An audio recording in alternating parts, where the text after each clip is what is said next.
Join us today on our first ever car camping experience. Let's go!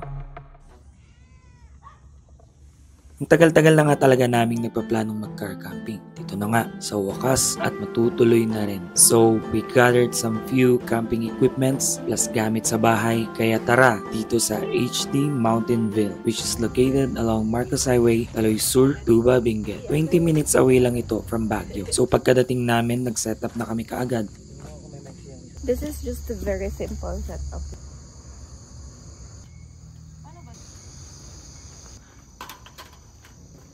After mag-setup, pahinga na muna para pagmasdan ang ganda ng view.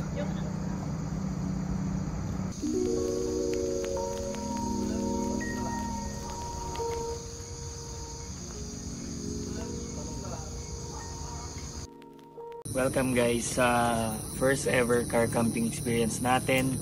Dumating kami kaninang 4:30 ng hapon. We set up and then nag-reset up ulit kami. So much better location. And so far, drain na kaagad yung 80% ng energy namin. Ayun.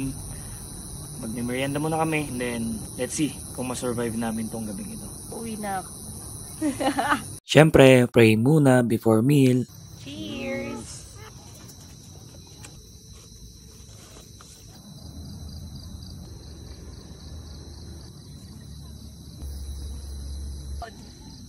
Dahil wala kaming tent, dito na kami matutulog. Salt Bay. Salt Bay.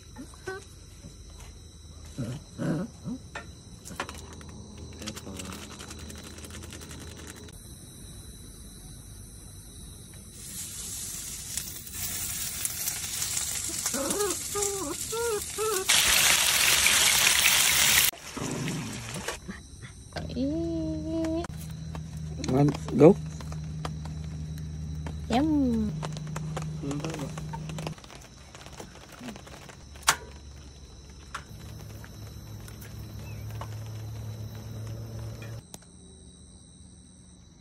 So ayun, naayos na namin ang mga gamit and it's time to sleep.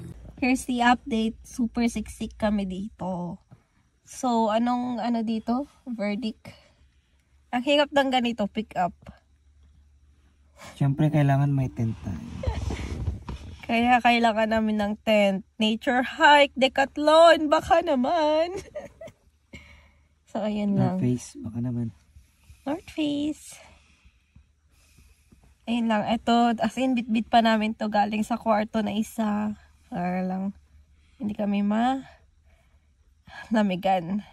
Sobrang lamig sa labas ngayon. Pero ang sarap matulog kanina dun sa labas. Siya na ang passenger princess ngayon.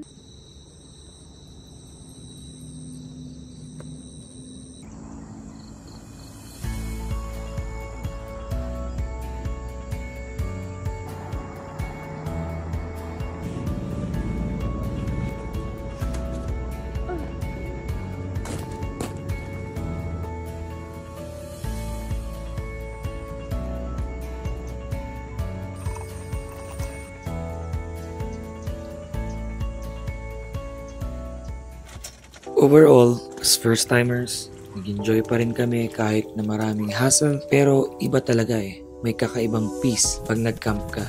Siyempre, we will be back for sure, kaya abangan. At salamat sa HD Mountainville. For tips, suggestions, and recommendations about camping, comment nyo lang. And siyempre, like and follow for more.